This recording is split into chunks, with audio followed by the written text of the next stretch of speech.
Hey everyone, and welcome to This Explainer. We're diving into something today that, well, it's pretty deeply personal for almost all of us. We're going to demystify the entire path from the crushing weight of financial scarcity all the way up to a seven-figure net worth. But listen, this isn't just about spreadsheets and stock portfolios. It's really about the architecture of your life, your peace of mind, and ultimately figuring out what the word enough actually means for you. I want you to picture a scenario. Have you ever woken up at, say, 3:47 in the morning, and the absolute first thing you do, before your eyes are even fully adjusted to the dark, is reach blindly for your phone to check your bank balance? You know the feeling. It's that visceral anxiety. You're staring at that harsh blue light glowing against the ceiling, literally holding your breath while you wait for the banking app's loading wheel to spin. And the craziest part? You're checking to see if the number moved, even though logic absolutely tells you it hasn't changed since you last checked it before bed.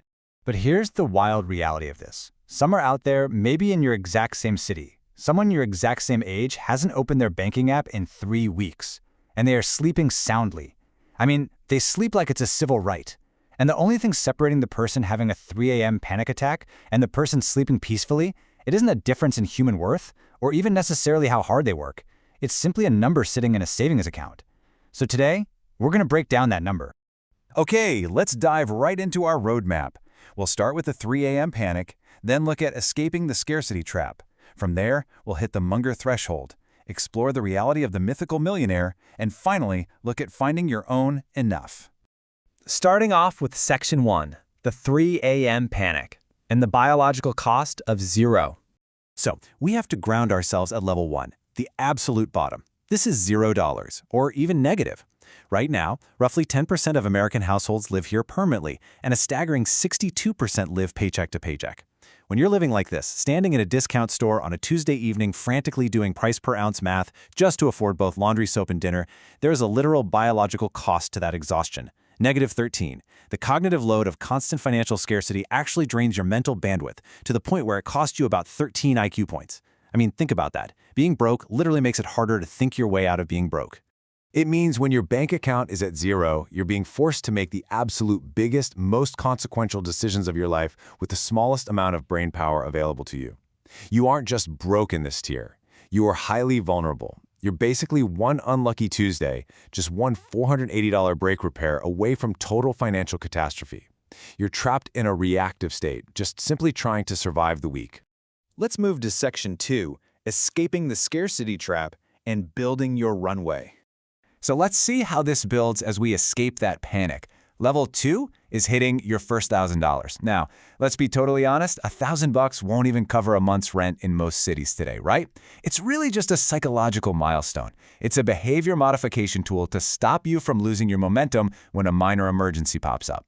But level 3, hitting $10,000, that is where things physically change. We call that the sleep tier. At $10K, you've got about 3 months of runway. So when the mechanic calls and says your car repair is $3,000, you don't spiral into a panic attack. You just say, okay, cool, I'll pick it up on Saturday, and you go right back to your day. You have literally bought back your sleep. Then you climb to level 4, which is about $35,000. You now have maybe 8 months of runway. Your palms don't sweat if your boss unexpectedly calls you into the office. But I gotta warn you, this is the most dangerous zone on the entire board. This is the sneaky trap. People stall out here because of what we call Instagram envy. See, at $35,000, you are actually statistically average for your age. You're doing just fine. But every single ad on your phone, every influencer you scroll past, is calibrated for the top 5% of people who have $1.9 million. So you suddenly feel like you're falling behind, and that feeling pushes you into terrible, terrible financial decisions. This is exactly where you have to rely on what's known as couch guilt. It's that protective inner voice reminding you of the days you were really struggling, installed in your mind basically to prevent lifestyle creep. Let me ask you, are you silencing your protective couch guilt way too early? Are you ignoring it just because you feel this burning urge to buy a new truck or fund a fancy kitchen renovation just to keep up appearances? Every wealthy person keeps a version of that protective voice active. Don't silence it when you need it the most. Which brings us to Section 3, the Munger threshold. This is when the math officially flips. If you can survive the trap of level 4, you get to graduate to a tier where the fundamental laws of finance completely change. The legendary investor Charlie Munger gave us this incredibly grounded, blunt reality check. He said, the first $100,000 is a bitch, but you gotta do it. And it's funny because it hits the nail right on the head. It perfectly validates the immense struggle of these early stages. Up to this $100,000 mark, you are doing all the heavy lifting. Your personal contributions out of your own paycheck are doing about 81% of the work to build your wealth. It feels slow, it feels like an absolute grind. But you gotta do it because of what happens next. And this brilliantly illustrates exactly why. Once your portfolio hits about $171,000, a massive hero moment occurs. Your annual compound returns, the money your money is making entirely on its own, finally starts beating the annual contributions you're putting in from your day job. The math officially flips. Wealth building stops being this grueling manual grind, and it actually becomes mechanical. For the first time, your money is working harder than you are. Next up, Section 4, the Mythical Millionaire, CoastFIRE and beyond. Once your money takes the wheel, you enter a totally new atmosphere. At $250,000, you hit level 6, which is known as CoastFIRE. This basically means if you never added another single dollar to your investments, compound interest alone would just coast you right up to $1.3 million by traditional retirement age. You could literally stop saving and spend your entire paycheck. But here's a massive pattern interrupt for you. Contrast that saver with a couple earning a huge income of $286,000 a year, but they only have $2,000 in savings. That huge income means absolutely nothing if you have zero discipline. They are practically 4 days away from bankruptcy despite earning an absolute fortune. The takeaway? Income alone is not going to save you. And you know, when we talk about the people who actually do have the discipline, who actually reach level 8 and become true millionaires, it completely shatters our preconceived notions. It rarely ever looks like linen suits, sports cars, and mega yachts. Usually it looks like a guy named Ronald Reed. Ronald was a janitor. He drove a battered 2007 Toyota Yaris. He famously held his worn-out winter coat together with safety pins. In fact, people at his local diner used to actually buy him meals because they genuinely thought the guy was homeless.